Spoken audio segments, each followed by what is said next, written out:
delikado ba? Ito mga idol oh. Ha? Yung fuel gauge niya ay okay mga idol oh, okay.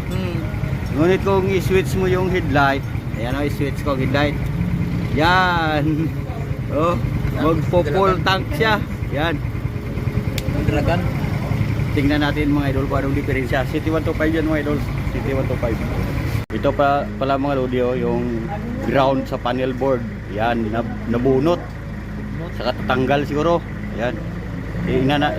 Balik natin mga idol at tingnan natin kung magpapalo pa yung fuel gauge kung mag-headlight. Yan. Ito na mga idol na tabit ko na yung ground ng dashboard. Ayan, i-on ko ang headlight mga idol. Ayan, wala na mga idol. Ayan. Ayan. Hindi na nagpo-full tank mga idol. Ground lang yung mga idol. Ground lang yung diferensya niya.